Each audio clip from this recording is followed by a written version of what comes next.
And good morning, friends. Welcome to Here I Stand.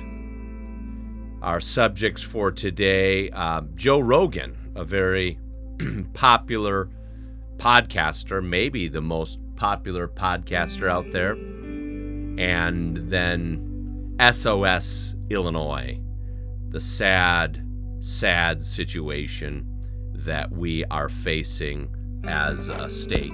James, I would almost make the statement that Illinois has ceased being a democracy. We are a kleptocracy. We are run by very arrogant politicians, goaded on by special interest groups that have money and influence. And sadly, the Illinois voters have allowed this situation through our own rebellion, blindness, unawareness of what is going on. There are people engaged, but it's not at the level sufficient to stop this. So, and the politicians don't really care. I'll share more about that. So anyway, it's not the happiest news, but we press on. So James, you and your church have been discussing an issue about Joe Rogan, and so what can you? Do you want to give some background on him? I'm a little bit familiar with Joe Rogan, but to be honest with you, you're probably more familiar with him than I am because I don't know much about him. I realized he was the EFC guy, but I forgot he was the Fear Factor guy also. Oh, really? He was Fear Factor. That's when he had hair. He was the Fear Factor guy. Oh. And they say he's a stand-up comedian. So I saw his bio last night. We talked about his bio last night. Wasn't he a mixed martial artist also? MMA? Something like that. But I guess he signed some sort of $100 million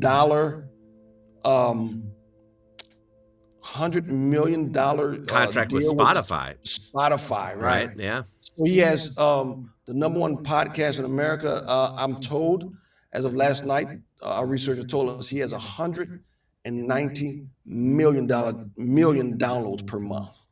190 million. That was the figure, downloads per month. So because he is such an influential guy, we something came up that he was very critical of Christianity. Interesting. And so just want to play this. Are we getting into it now, right? Yep. Let's do that now. Yep. Let's get into it now. Joe Rogan, then we'll go back to the wonderful state of Illinois. Yep. But here's Joe Rogan. And you don't have any proof at all. Well, you're entering into this weird world where you don't pay attention to you. You're entering into this weird world where you ignore certain aspects of things because you've decided what is and what isn't. That's not thinking.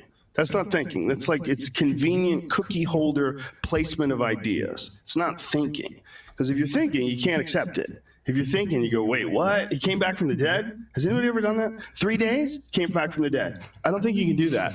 I mean, that's what people would do normally. All right.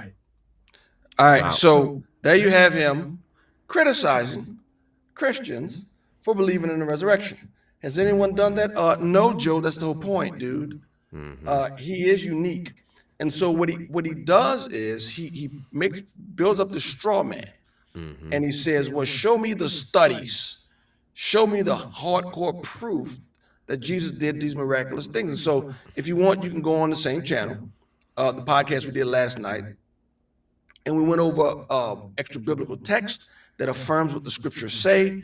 We go over textual, a little bit of just how does the Bible match up with other works of antiquity. Here it is. No one questions the Trojan War, Homer's Iliad, right? Look at it. Earliest copy is 500 years after the event supposedly took place, and that's the closest one, 643 copies of Homer's Iliad. Mm-hmm. Look at all the other works, Plato, Aristotle, Caesar. No one questions whether or not Caesar went into Gaul and conquered on his way to become an emperor of Rome. No one questions that. No one questions that. 10 copies. And the earliest manuscripts we have is approximately 1,000 years after the events took place. Look at the New Testament. There is no comparison. Yeah. When you want to see whether or not something of antiquity, historical document, and Christians should never, ever, ever concede the fact that the Bible is an historical document. Right. It's never been proven wrong. Every archaeological dig, every time something new is dug up from the ground, it affirms that the Bible is what we thought it was, real. And so I'm never for conceding that the Bible is a historical document to be trusted. But even the extra biblical documents that we do have confirms and corresponds with the scriptures, from Livy to Tacitus to Josephus to Pliny the Younger. All these guys writing documents to the Roman emperor or to other Roman officials, confirming that yes, this man Jesus lived in Judea, died under the proconsul of Pontius Pilate. Now, again, because they're not Christians, he was a magician. He did some supernatural stuff.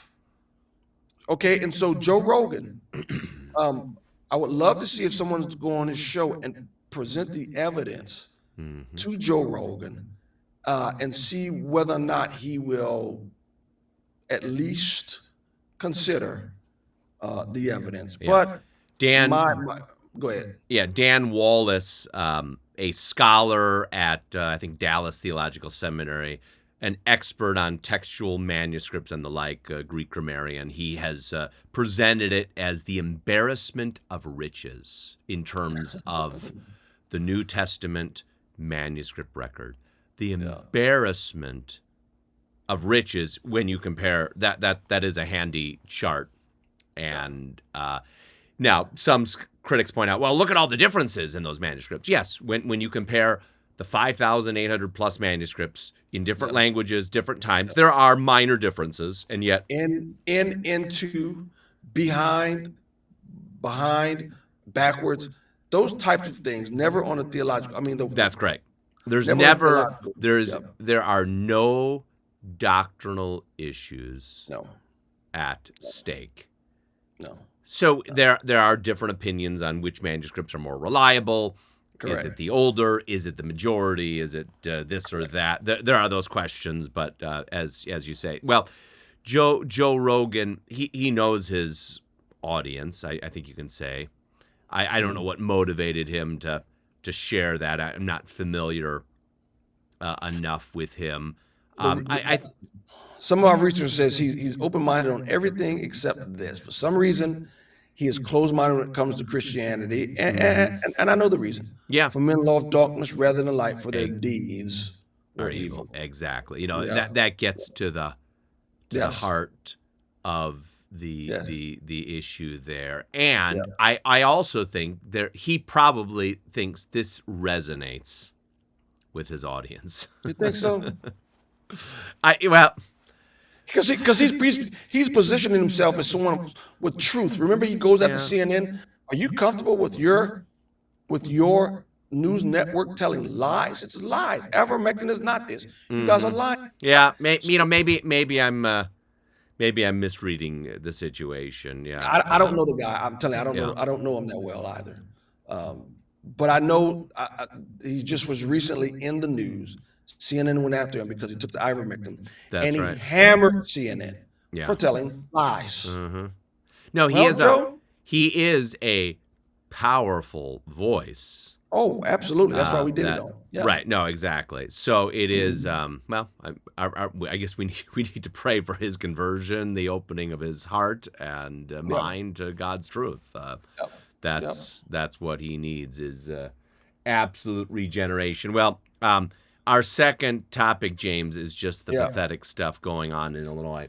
Here's what I'm going to share. This is a fairly left-wing site, James. It's called Capital Facts, capitalfacts.com. and Rich Miller is the blogger, journalist, and it is, if you want to know what's going on in Illinois politically, this is the website that you need to share. Let me bring up, there you can see it. Let me just make that a little larger. So, and I probably should make this font size a little bit bigger. It's a very simple website, which I think is part of the, maybe call it part of the genius of it.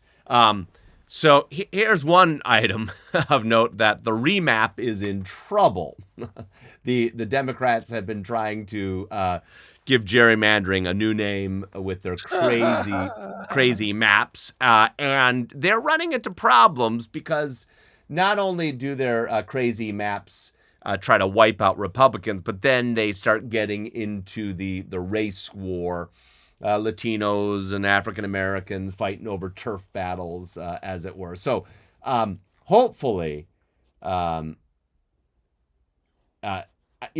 much as I hate the federal government getting into this, maybe in some cases, maybe this is what we need. And the federal government actually said what? That what they did was so ridiculous? I believe so. Yes, I think there was an appeal made. So that's one issue. Then. Here is the Healthcare Right of Conscience Act, 6452 Wednesday night, to alter the Healthcare Right of Conscience Act to shield employers from civil suits if they enforce coronavirus vaccine or testing mandates. So Pritzker's likely going to sign this. It's interesting, it won't take effect until June 1st. So that's sad. And then here, I'm going to scroll down to parental notification of abortion repeal. The House voted 62 to 51. It's interesting. I think there are 72 Democrats, James. And unbelievable. So this is a quarter-century-old law, though it has not been in effect for very long. And this is I like his description of it because he quotes the people. In Illinois, we trust women to make decisions about their bodies. We trust people to control their reproductive health. This is about girls. Wow, this girls. is just... Then it's satanic is what it is. Right. Look at this. Anti-abortion politicians all across the country are seeking to curb our access to abortion for anyone and everyone, Cassidy said during floor debates. They literally want to just force us all to keep every pregnancy to term, regardless of what's happening, regardless of the risk to our lives. I mean, that it's just such a lie. Unbelievable. Can a 14-year-old child get an Advil in school? No, that's right. And then but she can get an abortion. Yep. But there's no reason behind this, Kelvin, other than demonic reasoning. Right. And there's no other way around it. Yep. I was just going to see, you see this. Planned Parenthood Illinois is one group supporting the repeal and said this is an especially important step at a time when reproductive rights are under severe attack across the country. Notice it's across the country, so we got to do this in Illinois by passing the Youth Health and Safety Act. Don't you love that? Youth Health and Safety Act. Talk about Orwellian. Illinois has ensured that young people can choose to involve the people they trust in their healthcare decisions and are protected from harmful domestic situations and unnecessary judicial interactions. In short, all Illinoisans, regardless of age, now have the full legal autonomy to make decisions about what's best for their bodies. So this is all driven, I would say, by Planned Parenthood. Now, interestingly, we're going to go after puppy mills or support regulated pet stores and defeat puppy mills. I guess this is a paid advertisement. But anyway, we will get angry about pets, but we will not show much sympathy, will we, James, when it comes to children and there, it's interesting. Fauci's getting some negative press because the NIH sponsored what appears to be horrific research involving dogs and other animals. And my guess, he's going to get more blowback from that than from everything else that's happened. And anyway, that's where we are now. On Tuesday, James, I went down with a pretty good group of Spanish-speaking pastors. Had a great time. And when we first got down there, did a little. What, Springfield? This was Springfield. This was Tuesday. Okay. Did a little press conference, tried to interact with some legislators. Then we went back for a lunch before we were doing a later press conference, and we got word that it looked like they were not going to call up the vote for repeal, but establish a study committee. And our first response was, praise the Lord. Hey, this is great news. About 10 minutes after that, someone in the group got a text. Nope, sorry, the situation That was a head changed. fake, Calvin. That was a head fake. So and then the handwriting, as it were, was on the wall right after that. So we did a press conference, and the press generally very hostile and aggressive. There was the Bishop of Rockford who was getting grilled on denying communion to politicians. I'm not a fan, obviously, of the Roman Church, but I am glad that at least this one bishop is not allowing pro-abortion politicians to come to communion. Anyway, so it's Springfield is a game, I want to call it, and man, It's a sick game. you come as outsiders. I ran into my state rep, Mark Walker. I've met him a few times in person. He probably does not remember it. He's getting older. And I asked him, how are you going to vote on parental notification? Oh, it's obvious. I said, well, what's your position? If it should be repealed, it's for the safety of children. And then just walked away, kind of very dismissively. And I called him. I left a message with him and said, you treated me very disrespectfully. These politicians, they don't care, us. Calvin. Oh, no, they don't. Oh, no. But You're there's at a an point now, arrogance. Calvin. I think we've entered a new realm of politics nowadays that they're not even pretending to represent their people anymore. They can care less. I think it is a direct result of what happened last year in 2020, Mm-hmm. that they can cheat openly with no repercussions. Yeah. So why on earth would I ever care? Yeah. When your vote's not going to matter anyway. No, I I think you're right, that James. is so dangerous. Yeah. They have established that they can win. Yep. And so there is an arrogance to anyone that is disagreeing with them. And I was not hostile at all. It wasn't like I was trying to, he was maybe on his way somewhere, but he couldn't spare 20, 30 seconds. That if you can't do that, you know what, you shouldn't be in politics then. Calvin, you were hostile. You dared question the Lord's. Well, that's true. Yes. No, you're right. Yes. You questioned their wisdom and authority, Calvin. Yeah. See, they're no longer even beholden to us. They're not even trying anymore to play the game. No. And Shut Illinois, up and just listen to us. As you look at Illinois' population barely growing. Barely growing. I'm almost surprised that it is growing at all, but barely over 10 years. I think it went up, 0.3%. Other states shooting up. And our politicians, it's the bad weather in Illinois. As one of the excuses that I've heard. People are moving to a better weather states. Oh, like Indiana has better weather than Illinois. I didn't know that. Iowa has better weather than Illinois, I guess. Now, maybe Tennessee, maybe Florida at some level. People are not, I don't think it's the weather. But abortion. They know it's not the weather. Calvin. No, exactly.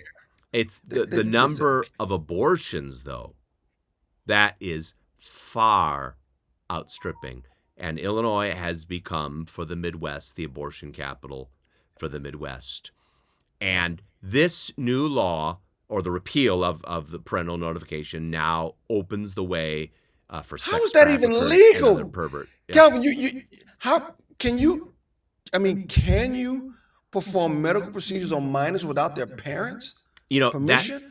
James, this is I've heard reports of this. Children now being given COVID vaccinations without their parents knowing it.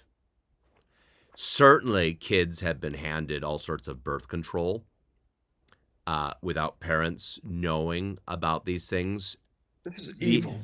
It is. This fits. Not a medical opinion. This is evil. Yeah, this fits in with the agenda. We know better than you. Yeah. We are the experts. Even if you are a liberal, Calvin, even if you are a Democrat, Are you that blind to the fact whereas when the state now tells you what goes in your body, where the state now says that you have no authority over whether or not your 14-year-old child gets an abortion. Right. When the state now tells you in so many words, we're going to educate your kid in our schools, it doesn't matter what you think.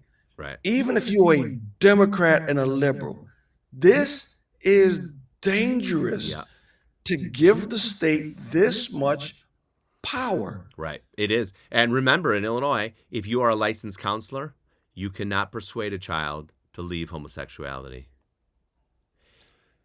Yeah, whatever. What we are going to see is a child wants to get a sex change, and someone in the school system will start to arrange that, and the parents will not be able to prevent that. Kelvin, I believe there are some Kelvin, examples of that, but that's going to be next. Is you're gonna parents do that to the wrong dad. Yeah, parents are Somebody's not gonna get hurt. right. Yeah, well, parents. The school system has been the vehicle for a lot of this. Yeah. You know, Planned Parenthood sets up clinics in schools, not abortion clinics per se, but they have their own quote health clinics. So this is this is the this is part of the pipeline and agenda that we've been seeing for quite a while there. So Incredible evil unfolding before our very eyes. yes, it is. Incredible evil. Yes, it is. So this, I'm saddened. There was a poll. I think we talked about this in March. IFI sponsored a poll, other groups, and the majority, my little son here, the majority of Illinois voters were not in favor of repeal when asked. Exactly.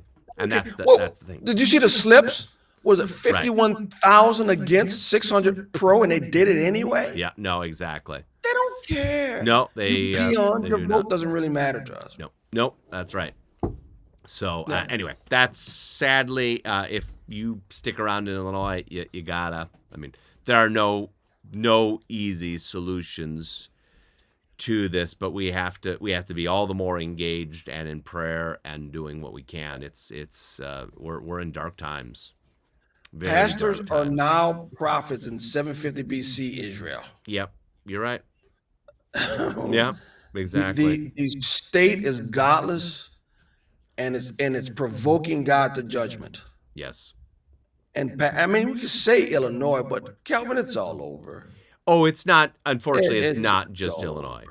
Not just Illinois. Now, Illinois seems to be trying to lead the way, trying to fight for supremacy in the march to Sodom with California. Oh, yeah. Oh, we would like to win that race on abortion. And we are now the most, I think, probably, especially after the repeal of this, I don't know how there could be a state that's more radical. Absolutely no restriction, government support, funding. Now we're just talking about just increasing even more the degree of how radical our policies are. So this is evil. There's no other way around. This is evil. Yep. The state is now evil. Yep, it is. They're evil. It's the tyrannical beast that we see. Well, friends, again, we trust in the Lord, and yes. It's a sobering time. We got to press on where we can. Yeah. What else do we do? So unless you feel compelled to leave this state, and I would not blame anybody that determines this is the time to get out. If you can, it's probably the right choice. If you can't, or you feel compelled to stay, then we got to be more active and in our service and witness. So, and you know what? I'm so blessed and happy that I have gentlemen at my church who have formed an outreach ministry. They're going to take tracts and start going to malls and to be proactive and preaching the gospel to this dying world. It's unbelievable. It's unbelievable. It is. Amen, James. Well, friends, leave us a comment about what you think is going on, what you're doing as a witness in this state, and let's encourage each other to be more bold and on the front lines. Yep. God bless. Bye-bye.